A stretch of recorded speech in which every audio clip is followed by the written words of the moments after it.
This is the Misdirected Mark Podcast, a podcast about gaming, game mastering, and entertaining you, our listeners.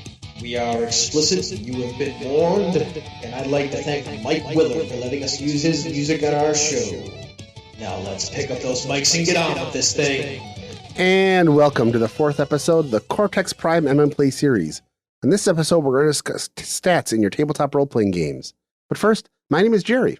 My name is Phil. Oh, I'm Chris. And I am Old Man Logan. Hey, we're here. It's episode 4 of MMPlays. That's right. We having fun so far? We're having a ball. Stats. Oh, yeah. You know I love I'm some having stats. a lot of fun. I don't know about you guys. I mean, the audio technical difficulties that we have that are minor these days, we're not as much fun. I was aggravated by it, but I think everybody else was fine with it. We've got some raging fun over here. Raging fun. That's That is a South. It feels like a South Park get a doctor reference. to look at that. Announcements before we get on to anything else, though. A bunch of us write or work on the Gnome Stew now and again. Mm-hmm. And Bob is the editor. Sure. I mostly edit the Gnome Cast. Phil writes an article once in a while. I write one once every 6 months. I just dropped mine off for less than day turnaround to Bob, so I apologize. You threw me off because tomorrow's Wednesday. Usually you do Friday. Ange took my Friday. Normally I take the last Friday of the month, but Ange had already taken it. You know, Phil, I know that you have a raging ego, and it's usually about you, but this actually isn't about you. This is about us asking people if they want to write for the Gnome Stew. Yes. Sure. Right away. Yes, I submitted He doesn't really have a raging ego. I'm just giving him shit. He's got a raging ego. I do. actually submitted my first idea to them, so we'll see how it goes. What we're looking for here is people to write for the Gnome Stew. Head Gnome Ange asked me to put the call out. If you are interested in writing for the Gnome Stew, you can submit on the website. There's a drop-down menu at the top that says, write for us. And you can click on that and then submit your ideas and say if you want to write in perpetuity or you just, want to write a guest article. If you only got one idea. I hear they even pay. Yeah. They do, in fact. Money. Yeah, the other thing is we've had people who've written a couple guest articles over the years become full-time writers. Yeah, for the site. We're looking for full-time writers over at the Stew, so there you go. That is exactly the tradition of how Gnome Stew got started. Yep. I'm going to give a quick shout out to a Kickstarter that is underway. Do it today, so it should be running by the time you hear this. It is for a game called Subversion. Yeah, it's a cyberpunk Shadowrunny type game. Its main author is Opti, who is, if you've ever listened to the Neo-Anarchist podcast, The History of Shadowrun, Opti is the person who hosts that podcast. They've also done some Shadowrun development, I believe, and now they are kind of taking their own take on cyberpunk fantasy. If you're an indie game fan, then you know the game Misspent Youth. They took that over to help publish that. They've done a lot of stuff, actually. Yeah, they've done a lot of stuff. They're a cool dude. It's Fragging Unicorn Games. I love the name. Fragging Unicorn Games. The Kickstarter's doing great. It could certainly do even better as people back it. Jump onto the Kickstarter and just search for Subversion. If you're curious as to the game system, it is a roll and keep D6 dice pool. Roll a bunch of D6s, keep 3.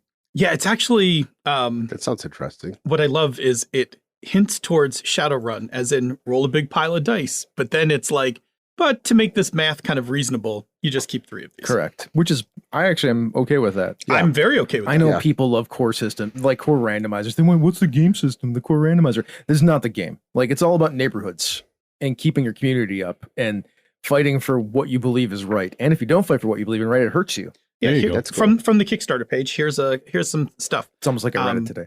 Immersive characters with their own unique fantasy lineage, values, impulses, backgrounds, and goals, a flexible D6-based dice pool, system designed to allow multiple and creative solutions to almost every encounter, player-created community that acts as another character, helping the PCs and needing their help, a robust setting in a world once similar to ours, but with wondrous creatures, magical abilities, Babylonian influences. Neo-Babylon is the urban megasprawl serving as the world's economic and cultural capital.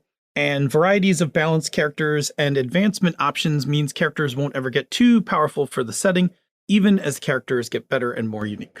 It sounds cool. I did tip them off on Twitter like a month or two ago. I was like, hey, you got communities in your game. Did you ever see Underground?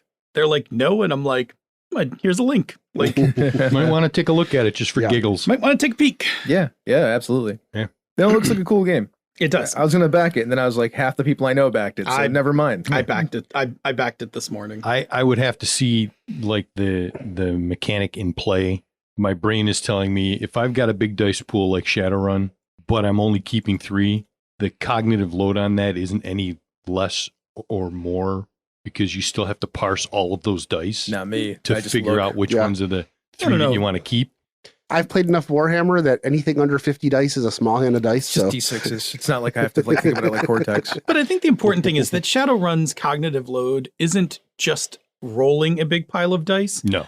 It's how many big piles of dice you have to roll in the course of a turn. Yes. See, it's funny because you're like, that mechanic is like, I need to see how that McCormick has. Like, I need to see how that interacts with all the choices that I can make between magic and technology. That too. Because, I mean, if you're going to do Shadowrun-esque stuff, you got to show me how does your magic and your tech work in the game together to make it simpler than it was for Shadowrun. Because Shadowrun was complicated. You'd learn a bunch of different things. I think the thing I'm most curious to see is going to be, is it going to be mission-based or will you do other things? Because there is I'm going to just say this. I think there's an over-reliance in the cyberpunk genre for job-based play. Sure.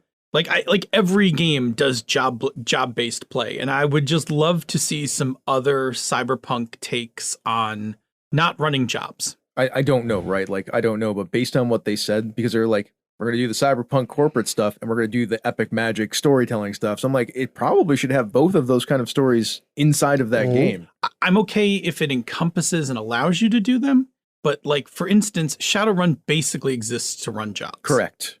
Which is why the Sprawl is so good, because the Sprawl was like, forget everything. This game is only about running jobs. Mm-hmm.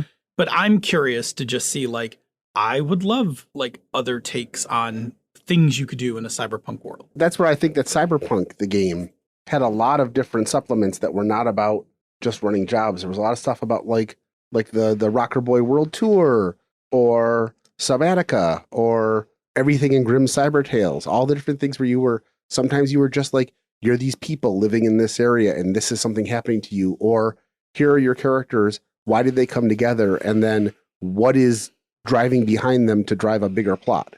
That sort of thing.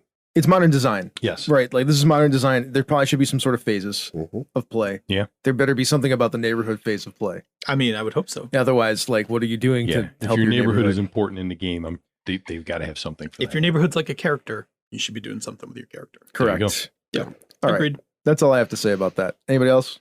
Nope. Cool. Should we go to the garage? I guess we can go to the garage. Access granted.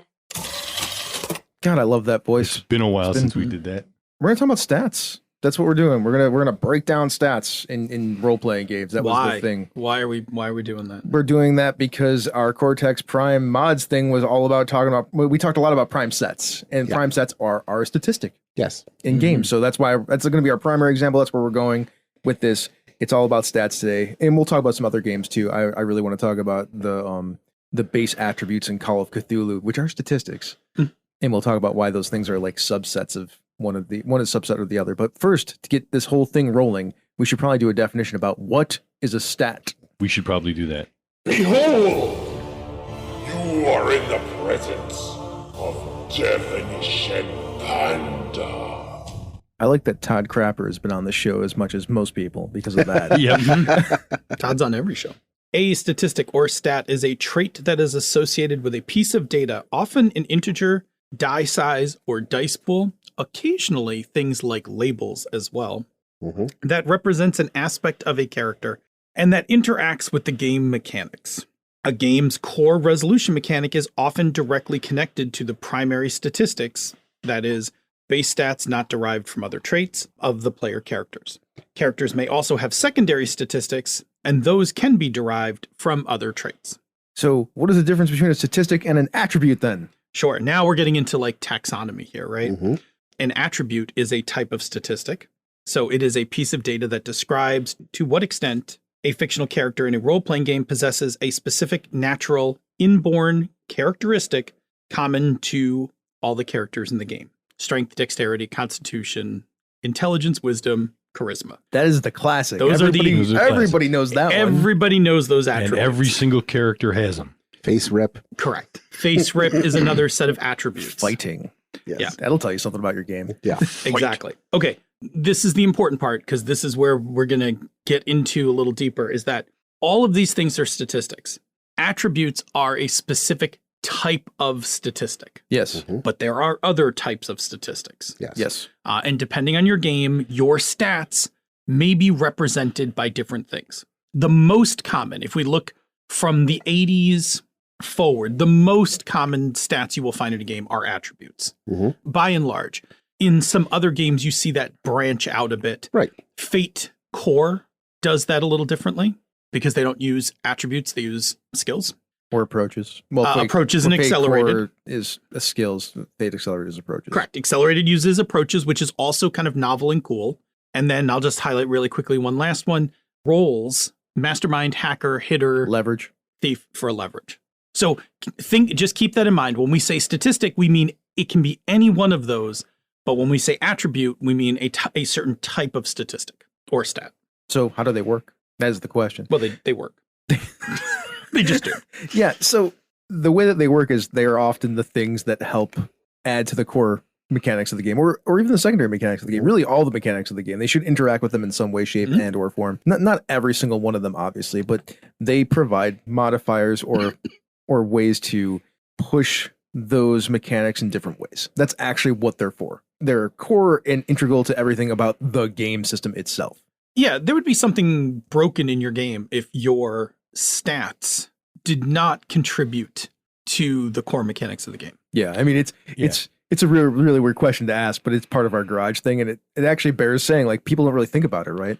Yeah, I mean, if your stats didn't do anything to interact with the mechanics of the game, why are they there? Right. I mean, that's one of the first things I look at when I look at our new role-playing game, is I look to see what are the stats, what does the character sheet look like, what is going to define this character before we even get into the rest of the gobbledygook of the game. Absolutely. You can learn a lot about a game just by looking at the stats. And as you get more and more genre or RPG savvy, it's often tell a lot about a game because you can understand what the stats kind of look like. The first thing I do in any Powered by the Apocalypse game is see which stat interacts with which move. Yeah, absolutely. Yep. Because Okay. that'll tell me if I want to play this game in a certain way, what stats do I have to utilize to whatever. It also, if it says any, then I know that's the bucket stat. Sure. If it has multiple choices. That's the bucket move. Yeah, is bucket the that one. Another opposite harbinger of all this is if I see a game that has too many stats. If you've got a game where there are, 14 or 15 prime attributes like strength and body and endurance and constitution are 4 different abilities, that sort of thing, that can often be, this game is going to be much crunchier.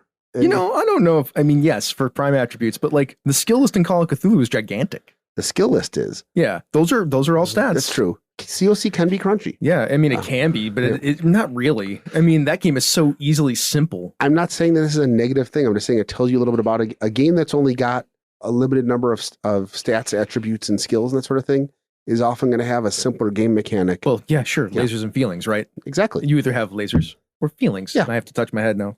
Sorry, Nicole, because I hit Jerry's mic stand. Yes. Jesus. Yes. So something to think of, just something to look at when you look at a game. So going back to how they work, just as a clear example, just go with a strength check in D&D. I want to lift up these bars. Okay. My strength, the plus, hopefully, right? Hopefully I have a plus. Whatever that number is, I have a 16, but there's a derivative plus that goes with it. 16 is 3. It's 2 in Dungeon World. Yeah, 6. It's always 12, 14, 16, 18, 20. It's 1 for every 2. It's 10 minus the number divided by 2. The reason we had this conversation is Bob was holding up the number 2. Yeah. Yes. And Jerry was holding up the number 3. 14 is a 2. 14 is a 2. Right. Anyway, I knew this. Whatever, I'm old. It's 10 minus the number He divided by 2. wasn't wrong. 2 is totally the modifier in Dungeon World. Sure. And in basic D&D. And in basic D&D. All right. Because Bob's old. Going back to this. If I need to make a strength check, I have a strength attribute that corresponds to a bonus that gets added to my die roll. I roll my D20, I add my strength bonus. That is like how it resolves. That's where attribute, core mechanic come together. That's what we're talking about. Yeah, absolutely. It gets a little funkier depending on how far in the weeds you get on different mechanics. Well, and different mechanics might pull in skills, or they might pull in 2 attributes, or attribute skill, that kind of build dice pools off of them. Right, but in its cleanest form. Easiest understandable form. Most easily understandablest form. Yes, that is it right there. Yes. So that's how it works. So which games use them? All of them. Not all of them. Most of them. For the Queen doesn't use it. Correct. For the Queen. Neither does the Quiet Year. Yes. there are exceptions. There are exceptions, and you have picked some really fringe ones. I did, Doesn't matter. but I just wanted to say not all games. It's fair. Most games. I would say 95% of games, maybe 99% of games. I agree. I didn't want the internet to yell at us. Yes. Because you know how the internet is. The internet's going to yell at you anyway. I mean, So, sure. Let them yell. Most games use them. Let Yes. them yell. Pretty much most games. Again, if you don't have a core mechanic, you probably don't need stats. I mean, those games have core mechanics. Flip a card. Not all of them. Some of them do. The Some quiet. of them do. Yeah. I don't know. I'm not trying to be a jerk. I'm just pointing it out, right? Like there is a game design style that doesn't require No, that. I mean, absolutely. Correct. That's all I'm saying. Yes. So, Perhaps yeah. we should mention some of the games that actually do use Yeah, well, them. Dungeons and Dragons does, right? Yeah. Pathfinder. I mean, the ones that we're talking about, you mentioned before, strength, dex, con, int, wisdom, charisma. That's like everything, right? There's tons of video games that use them now Yeah, because it of is a Dungeons and super Dragons. popular set of attributes. Well, Yeah, and- the index card RPG, which is like a new and upcoming game, uses them. I think it's funny when you see a new role playing game that goes out of its way to try to define them differently, and you find out that what they're really doing is just those 6 stats because they work very well. They cover a lot of Yeah. things. Yeah, and they're symmetrical. Yeah. Mhm. There's 3 that are physical and there's 3 that are mental. Yeah. Which, some people call those like the physical ones are harder statistics and the mental ones are softer statistics, which I don't know how I feel about that. I don't know if I'd label them like that. I've just seen it. I saw it in a couple of different places. I'm I'm sure like, I'm not sure how I arguments could feel be about made. that. I mean, people can label things wrong. yeah. People like to put labels on things. Sure. But Phil, what about comeliness? Yes. It's Well, you would awkward. need an original Unearthed Arcana with the pages that didn't fall out from the shitty binding from that book. And then just don't use it. Yeah, and then you'll never use it. Correct. You know what else game uses them? Cortex, Sure. Mm-hmm. which we're going to talk about now. So how do prime trait sets work, or just trait sets work in Cortex Prime? Yeah. Well, now we get into what we did last Yeah. episode. Yes. Mm-hmm. I got The my reason character we're here. sheet up so I could Yep. talk about it. Yep. A little bit, but we have a bunch of them. Like we have many statistics. Sure. So the interesting thing is when you get into Cortex Prime, there's a whole chapter on creating characters. And the thing is, Cortex Prime typically uses what are called prime sets, and there are 3 of them, one of which is locked down, which is at its heart, all Cortex games use distinctions. Yep. And then you have the freedom to pick the other 2 based on what you want your game to do and what you want to do in your game. To be fair, We sort of have 4. the book does We do. actually say that you can go without distinctions if you really want to, but you're probably going to be working a little harder to make sure that you've got everything working together. Yeah, distinctions are like a really easy, and It's a super easy way to get started. I mean, they help define your character in terms of their aspect, like properties and things like that. Mhm. Now, we actually do have extra ones, but the extra ones we put in don't always come into play. The 3 prime sets that really form your heart, like your core stats for the game, which is distinction. What did we use? Roles and Roles and Roles. affiliations. And affiliations. And I would say, based on our previous definition, that roles and affiliations definitely fulfill the attribute label because Yes. they're common across all characters. Sure. Mm-hmm. Distinctions, sort of, but our distinctions are different. So they're not Yes. common. Everybody has distinctions, but each distinction is different. Each character has Across different the characters, distinctions. yes. Yeah. Which is interesting because I have no idea how to. I guess it's more of a stat than an attribute then. Yes. Yeah. Now, those 3 will always go in your die pool, but like, for instance, relationship will only go in your die pool When the relationship matters. if the relationship matters. And magic only goes in the die pool when magic is a part of the game. Exactly. Yes. So those 2 are also stats, but they're like, I wouldn't, like for our game, I would not consider them the core stats. By the way, that's on purpose because the game is high school or magic. Yeah. Yeah. And sometimes both at the same time, which Mhm. means that's why we can get some ridiculous dice pools. Yeah. Ridiculous and fun. Yes, I agree. Yeah. And, high schooly. Yes, fun. The thing is, when you're making your Cortex game, Mm-hmm. you actually have to figure this out. Like, you have to decide, what do I want? What do I want characters to be made up of? And what do I want players to be pulling together to make dice pools? Mhm. I guess the cool part is how you define it tells you a lot about the game you're playing. For example, in the game that we play on Sundays, we have our genius rolls. We have the way we apply them, but we have no combat whatsoever. Mhm. The game has absolutely no attributes, stats, skills, rolls, whatever that involve combat. I mean, yes, But by I've thought of definition. a half dozen ways in that game to do something that includes violence. Yes. But I just don't because we Correct. decided as a group not to play that. Yes. Sure. I mean, But- could you but- use but- science to blow something up? Correct. Sure, Could I absolutely. use science to hurt somebody pretty Oh. badly? Yeah. Could I use science to harm? Oh, good like, guy. situations. Good guy. Gree is a 9-foot Yeti. But what I'm saying is because of the way we designed that and the way we implemented it, it steers us away from violence as an initial response to doing things. It does. There's no fight stat. Right. Yes. Correct. There's Yeah. no fight trait. There's nothing like that. That's what I'm saying. The ones we pick for Cortex will help to, again, inform the game. Technically, if you look at our distinctions, our roles, and our affiliations, though, Mhm. there's nothing that's fighty in there either. For this high school game, we chose to put weapons in there, which informs our play. Yeah. That's a choice that we made outside of it, Yes. outside of the Mhm. base stats. That's why I'm saying, like, yes, what you said is true, but the fact that the setting, the situation, and the conversation that we had about how we want to play the game actually impacted that more. Sure. In my Long Live the Queen game with Senda, we use distinctions, skills, of which there are combat skills in that game. And then we use roles, but the roles are where is your heart in whatever you're doing? So, like, there is family, duty, love. There is a stat for seduce, and you can seduce for love, but you can also seduce for duty.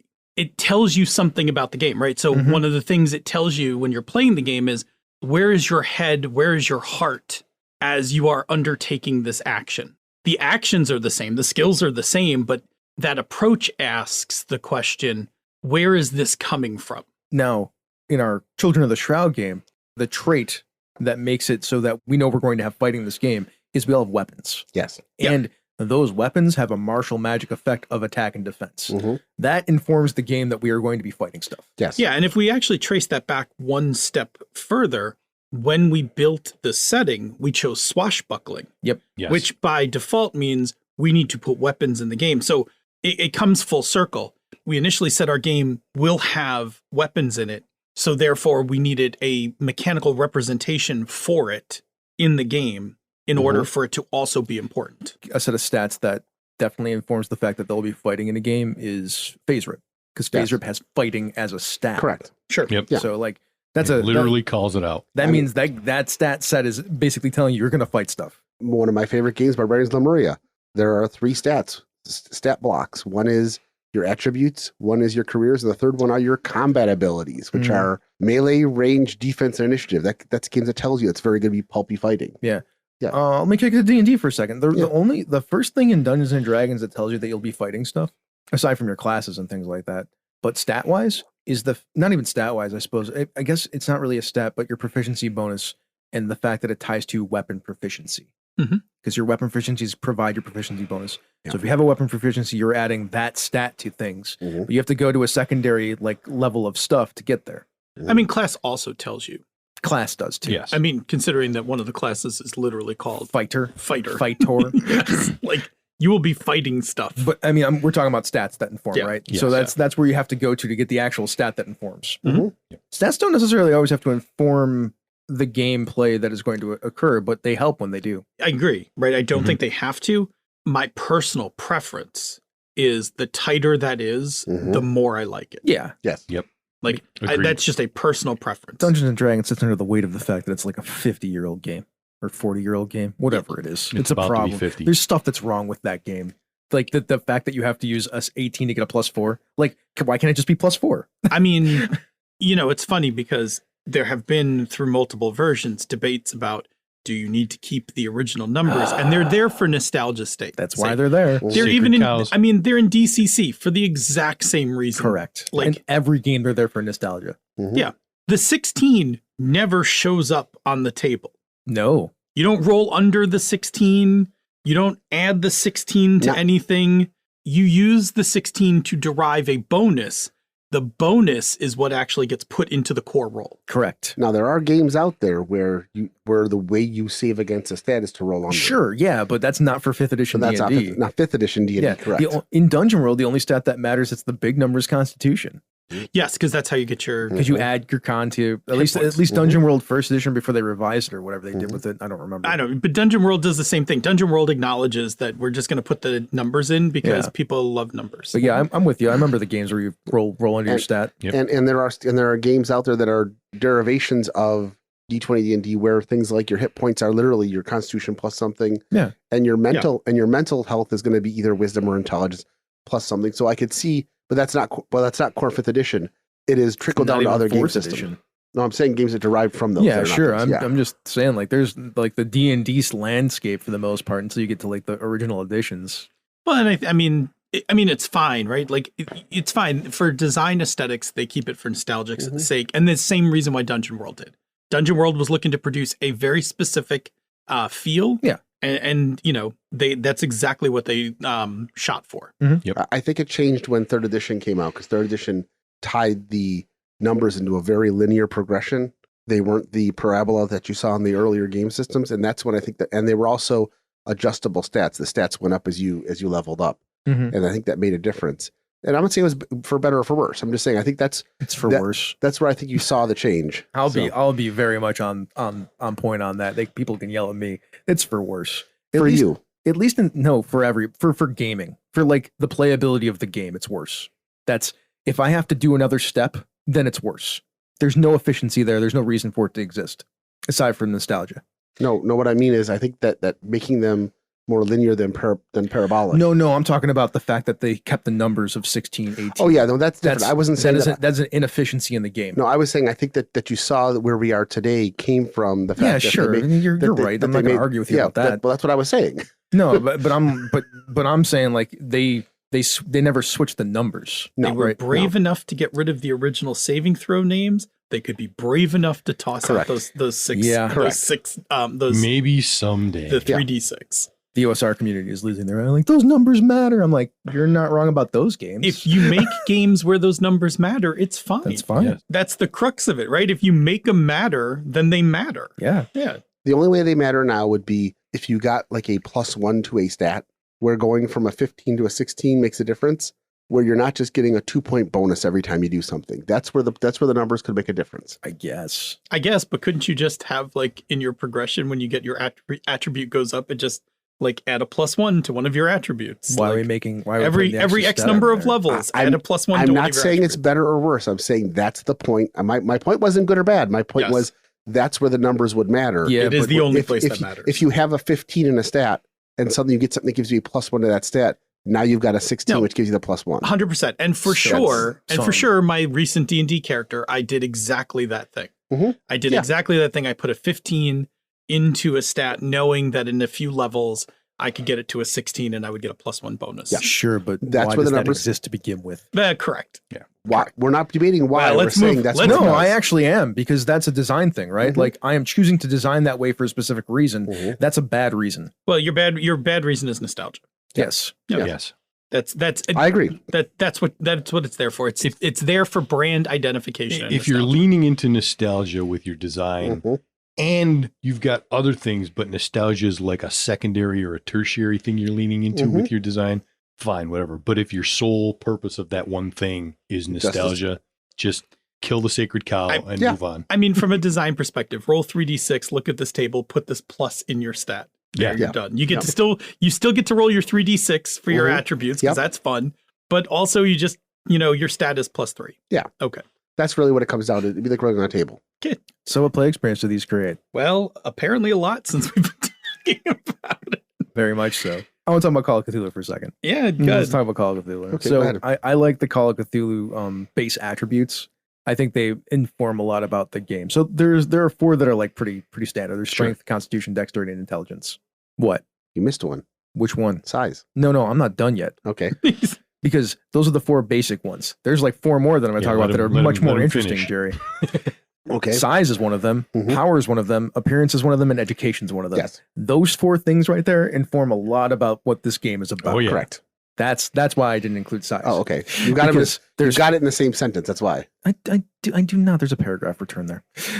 That doesn't look like that to you. So size is how big you are, right? Like, this game cares about how big you are for some reason, even though every time you run into anything that's terrible. Well, not for some reason. No, it does for a very specific reason. For 2 reasons. And one of them is nostalgia, because the game Call of Cthulhu is based on had that as a core stat.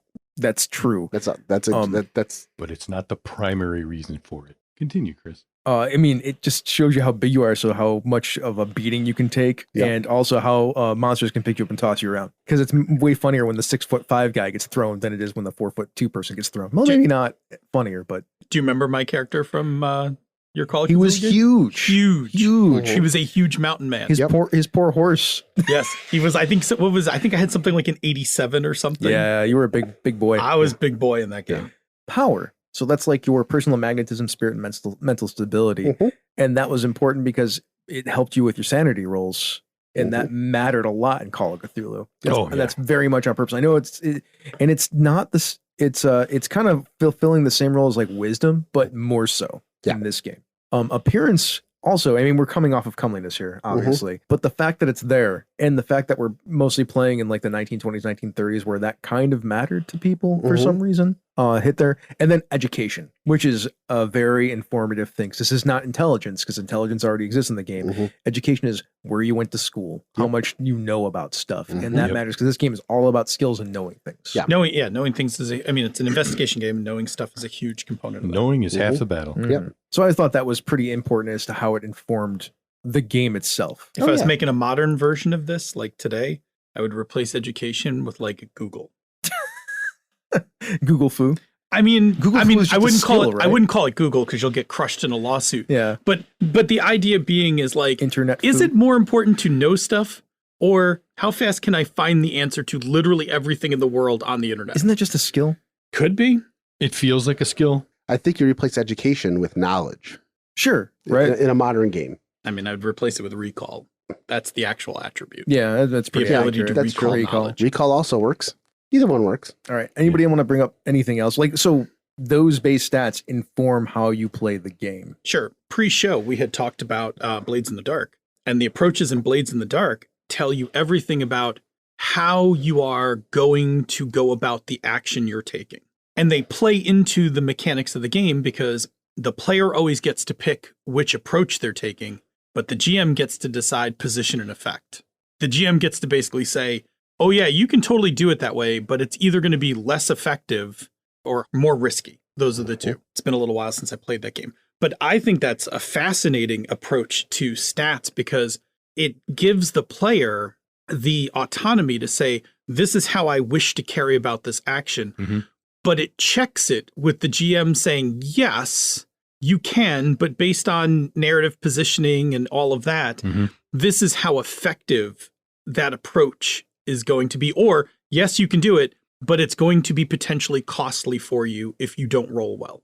Yeah, it's the classic D&D argument of intimidation via charisma or via strength. Yes. It's like if I'm the giant lumbering barbarian dude, you telling me I have to have a high charisma to intimidate somebody? Yes. Yes, you do. And thank you, because I had that argument years ago in D&D with my barbarians. Strangely enough, in 5th edition D&D, you can actually not do it that way if you want. The game master can make the calls like, yeah, you can use your strength instead of your charisma. Yeah, sure, which is great, right? Like that's the modernizing Assuming of it. you're proficient in intimidation. But let me just state, like, core mechanic wise. So Fate Accelerated is similar to Blades in the Dark with approaches. The difference is, and I think this is the evolution of thought, in Fate Accelerated, as long as narratively you can keep spamming that button, you can just keep using that same approach. Yeah. And it's just whatever base number it is, whatever. The GM could play it up or down, but you know, if you're fighting against somebody and I'm using quick, I'm going to use quick this whole combat and they have, you know, defense, whatever, you know, bonus. It's basically that. But in Blades, the GM gets to weigh in on this will or will not work better. You may or may not get the results that you're looking for if you keep spamming the quick button. Spamming the quick button, or just, you know, narratively like, oh, you can use brute force, but you're in the middle of a restaurant. There's going to be some consequences for using brute force for intimidation here. Can I slide back to Forge in the Dark? Anything you like. Cool. So like the action labels and their descriptions also matter a lot and inform how you play the game, because those approaches then mean something. For instance, in Scum and Villainy, there's hack and then helm and then rig. Which I think there's a rig in Blades in the Dark too. Could be. Because it's like steampunkish. It's like Victorianish steampunky type stuff. Oh, there's inventor stuff. And yeah. That informs a bunch about the setting too and how you might approach things. That's the thing that maybe we didn't talk. We did talk a little bit about that when it comes to statistics, how it can inform your setting. Yeah, and I think the labels you use can be very informative. Yeah, like we use High School, Veil, and Magic for the Children of the Shroud, which informs you about what the setting's all about. And the approaches are named after clicks. Mm-hmm. The approach is named after clicks because it's a high school game, right? Like So it doesn't done matter a lot. completely on purpose. Could we have used generic names for them? Absolutely. Yeah, but they're way better when they're like that. Yeah. I mean, that's a definite personal preference of mine, is that you're leaning into a genre on it. Yeah, and not every action or a label like that has to be like that, but they can help. They help, I think. Because sure enough, man, strength, dexterity, con, and whiz, and charisma don't tell you anything about a setting. We talked about a couple of weeks ago off mics again, so I'll bring it back up. We were talking about the old DC Heroes game from Mayfair, and they have 9 attributes for characters, which seems like a lot, but what they do is they have 3 groups of 3, physical, mental, and spiritual, because DC Heroes has to cover everything from Batman through Dr. Fate. Those 9 stats, and each one was like, one is like raw power, the next one's finesse, and the next one's like toughness. Those are not the actual names. I'm saying what they represent, right? So it's like strength, dexterity, what's endurance. Yes. But then the spiritual one is spirit, and I forget what the other 2 are, but they represent the finesse and the toughness. Yeah. What's interesting is like, that's a game that has to span a lot. And so their stats. Yeah, there's a lot of ground to cover. They use 9 stats to be able to kind of describe everyone from Robin through, I guess Dr. Fate was a good one, Shazam, whatever. My DC knowledge sucks. They'd make better movies. I'd know more about it. Oh, zing. Wow. Wow. Just wow. I'm halfway through my coffee. Go Sorry. ahead. How could you say something so brave yet so correct? He's almost spitting his coffee out over there. Everybody. Oh, man. He's trying. That's pretty good. I'm just saying. No, Anyway. I think that DC Hero design is interesting. That 3x3 grid of It is. statistics. I'm telling you, that DC Hero game does not get enough love for the work it did to try to be everything in one game. Like, it did a lot of work in that game. Unfortunately, much like the movies, it had varying levels of success at doing that. I know people don't like it, but I still think the AP system in that game, it was a logarithmic scale, not a linear scale. Like, I think there's some interesting math and shit inside that game. It's Maybe a future MMPlay game, we dust that game off, and someday we go at it. It can be fun, but it's tough for people who like to think about game systems, because there's a lot of things like, a lot of times a 0 is actually a 1 and stuff like that, and it throws things off completely. Yeah, there's some stuff in there. I'm not saying it's perfect. I'm just saying there's some interesting shit that goes on in that game. Let's talk about problems then. Sometimes when you look at stats, the stats, depending on the game itself, can be somewhat limiting, both in what they allow the character to do, and sometimes about how they inform the play about what the players think their character can do. Especially when you get people who are not familiar with a variety of game systems. If a stat isn't portrayed properly, it can sometimes make players think that if the stat doesn't match up with what I want to do, I can't do it, or I use the wrong stat. So stats need to be defined properly. They could also sometimes just be limiting. Sometimes a game might not have the stats it needs to portray the things that it wants to do. It takes a better GM to make that work. That's what I'll say about the first problem that they can cause. I'm trying to think of an example of it offhand, and I can't. When I see bad games that do these kind of things, I don't play them ever. So yes. That's fair. Yeah. I just can't think of one that's terrible. DC Heroes is one that I think of, that I think the stats sometimes can be limiting in the way that they're put together. As much as I love Silhouette, which is Heavy Gear, Jovian Chronicles, things, Gear Creek, the way that those stats are put together make it difficult sometimes for players to come up with, how do I want to do X, Y, and Z? Because the stats and the skills don't interact in a way that lets the players play outside of a very small box, unless the GM is very flexible. And that's where limiting abilities can be overcome by experienced GMs, but it shouldn't need to be that way. I mean, if the game's not helping you, right? Yes. Yeah. We talk about that a lot. And I'm not talking about games where the stats are just stats like games like Torg, where the stats just aren't high enough to make the game playable. Taking the interaction of the game sometimes if it's not defined well, and that comes up. That's the first thing I think of. You know what game used to drive me? You know what game drove me crazy about this, where the stats felt like they didn't help me play the game?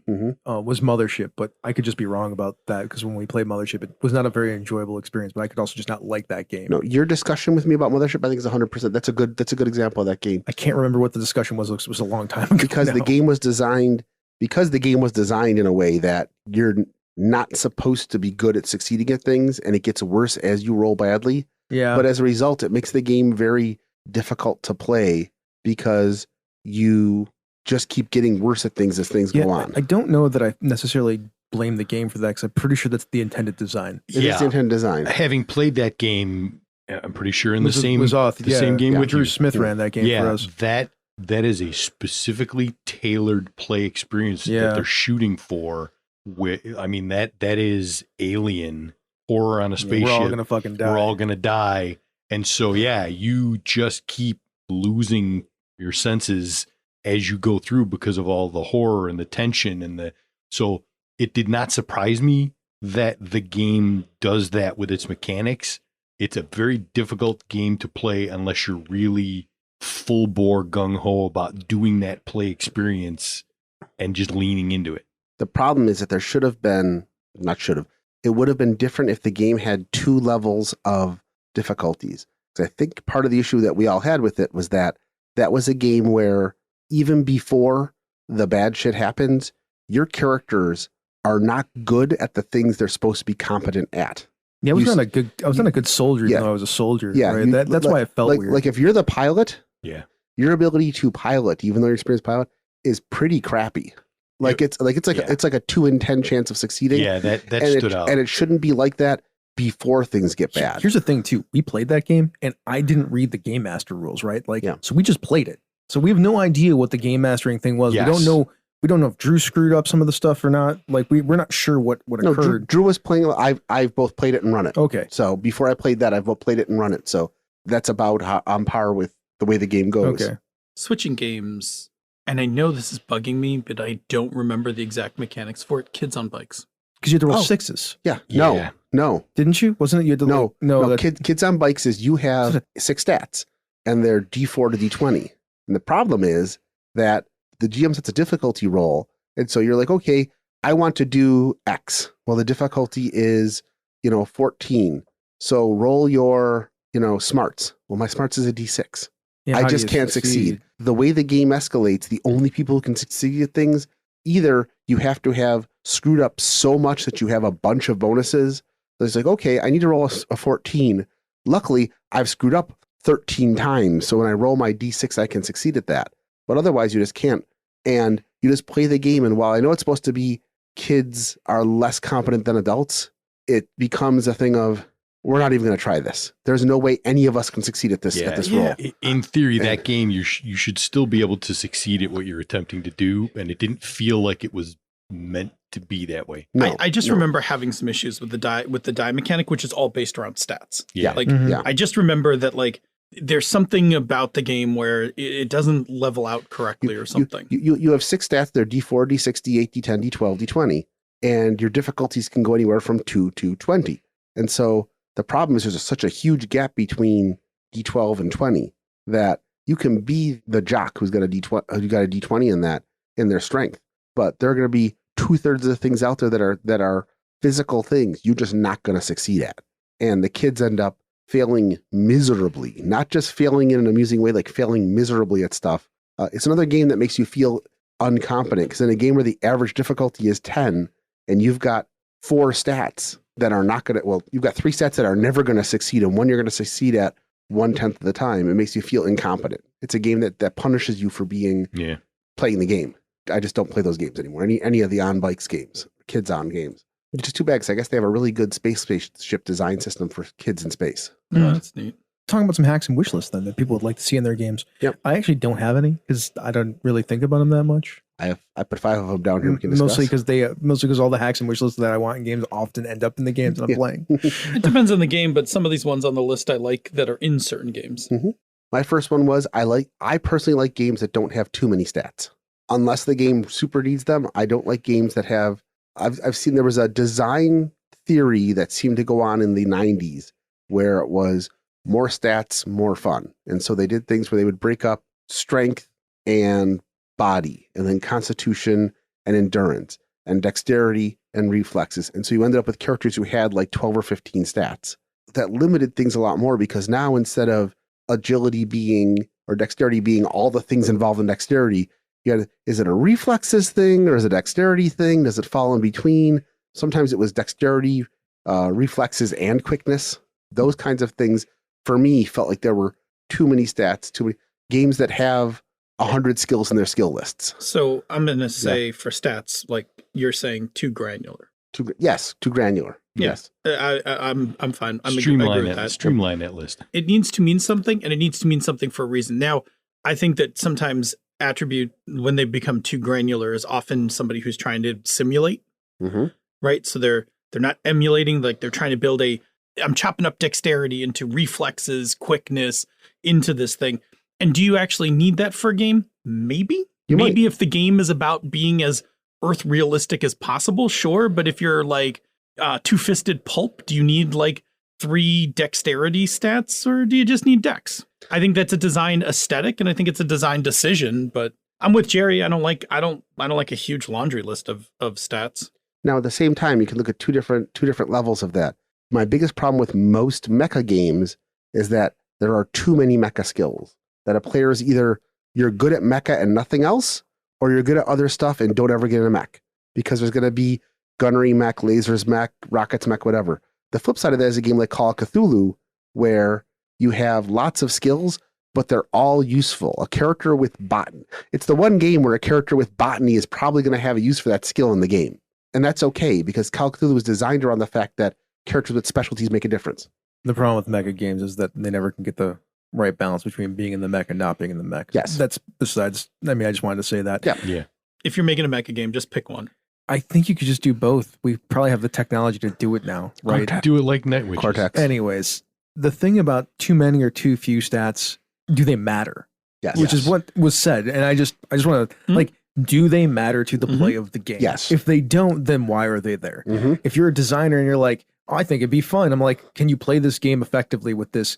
And that can everybody else if you're making it for a mass audience. Yep. Yeah. So for instance, if all you have in your game is one skill that uses that particular stat, it's probably not that useful. Probably not that useful. For instance, and we had this problem, Senda and I found this design problem in Hydra Hackers in like our second round of playtesting, was one of the stats wasn't used in enough moves. We went back and did like a quick tally, like how many moves does each stat tie to? And it was like, I think, it wasn't intelligence. I forget what it was, but it was one of those. It was like one of the mental ones.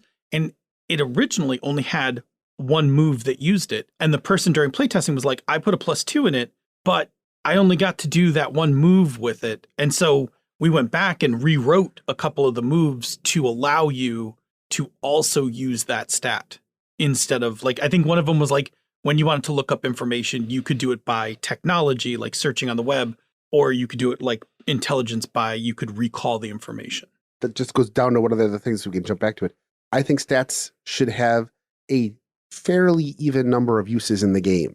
If you play a game and you always go, well, that's our dump stat, and everybody uses that same stat as a dump stat all the time because it gets used very rarely, that's probably the indication of a badly designed stat system. If you can get by, now not every game, you can play D&D where nobody in the party has a high strength because you can build characters around that. But I like games that have these 5 stats are all skill stats, but this one stat gives you a bunch of cool derived stats. That's okay. This is the problem with this discussion, is that there's no context. Yeah. If you have to have context of a game and a system and its intent before you can decide whether these things matter or not. Yeah, because I think there's 2 things at play here. There is the case that Jerry's talking about where a stat is just not represented in the game mechanics, and that is a problem. But if you're playing something open like D&D, literally almost any stat in D&D can be a dump stat if the group is playing a certain way. Correct. Yes. Like if we were playing a roving band of bards traveling around the world, spreading cheer and helping people out, we can all have strength as a dump stat. But if our party is, we just clear out dungeons for cash, then strength probably isn't our dump stat. Yeah. Like you can do it both. Like, so that's a case where Context matters. Yeah, that's a case where the table play and like you said, the context, what you're playing in the game, which ties into our session 0, which is coming up in the next episode, which would help define some of that. But there are cases where mechanically you've like orphaned a stat in your game. Yeah, then you've messed up. Yeah, then you've made it. You have a design flaw in your game. For instance, I am my game is about piloting mechs, and there isn't really a great mech piloting stat. You messed up. Yeah. Yes, or there's 10 of them. The next thing I like games where the stats and skills are flexible. They're not always tied directly together.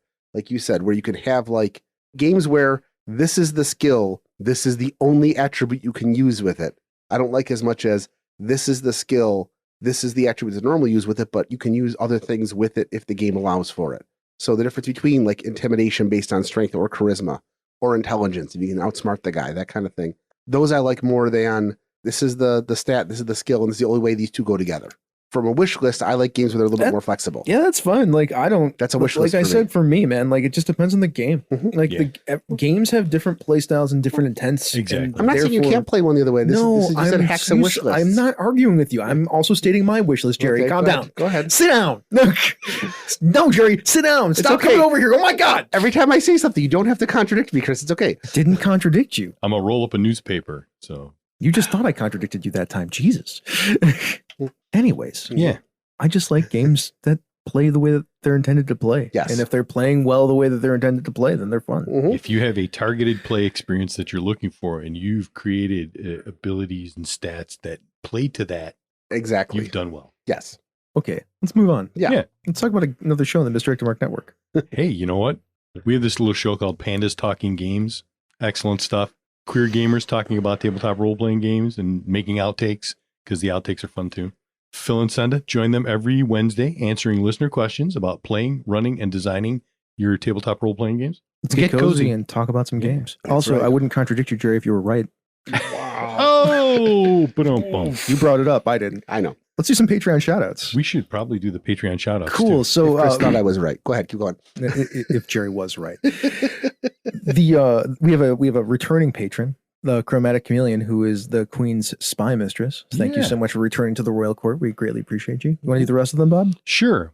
We also would like to thank Tentacle Duck, Kevin Cork, Aaron Laskowski, Craig Duffy, Brendan Dennis, Padme's Lover, Chris Mead, Jason Pitt, Ryan Bolter, Richard Ruane, Jeff Stevens, Troy Pitchelman, David Walker, Victor Wyatt, John, Just John. and Glenn Seiler. Hey, Glenn. And thanks to everybody for listening to this. If you like more content like this, and why wouldn't you? Mhm. You can find it on our website at misdirectedmark.com. And if you want even more and more, you greedy listening. No, I'm kidding. Sorry. Please, That's sir, a may I different- have some more? That's a different activity. All right. If you want more, and Well I'll then. give you more. Oh man. Check out our Patreon page at patreon.com/MMP with hundreds of bonus episodes available. there are hundreds. Phil mentioned some of these shows, and these include things like Pandas Talking Games, the Gnomecast, Bonus Experience, and Thaco with Advantage. And if that isn't enough content for you, I suggest checking out our sibling Misdirected Mark, Word Scramble, Yeah. Sibling Podcasts, Tabletop Bellhop, The Knights of the Night, and Mastering Dungeons. Before you decide what your dump stat's going to be for this game, leave us some feedback. And this podcast. Yes. Yes. You can reach us directly using the weird old archaic emails, just like your parents taught you, at MMP at misdirectedmark.com. Check us out on Twitter while it's still going. Mhm. The show in the network is at Misdirected Mark. He's Robert M. Everson. He's GM Jerry Mander. Hey there. That's the Light 101. Sup? And I'm DNA Phil. Hey, we also have an Instagram now. You can go there. Whoa. Go check us out on Insta, MMP Instas? Yeah. like the Wow. like the kids do. At Misdirected Mark. Like the youngins. We are, and we promise you, at least for the time being, no bikini pics will be okay. So, all right. when we get Spring's to, coming. there was going to be a joke, but no. I'm gonna go with like 1920 swim like Hey, It's never going on Instagram. remember that Patreon we mentioned earlier with the tons of bonus episodes? Good job, Bob. If you want to support us and other shows from Misdirected Mark Productions, you can do that at patreon.com/MMP. Your patronage will get you access to the After Show podcast, our show notes, the Bamboo Lounge podcast, our MMPlays game stuff like Phil's nifty setting for the Children of the Shroud, or Chris's game development notes on the Lamplighter system, and occasionally other special releases. The mod doc will be out this week. Mod Doc. Well, this has been a Misdirected Mark production. Man, apparently I was fighty tonight. My bad. The media arm of Encoded Designs. Mic drop. We out. Punch it.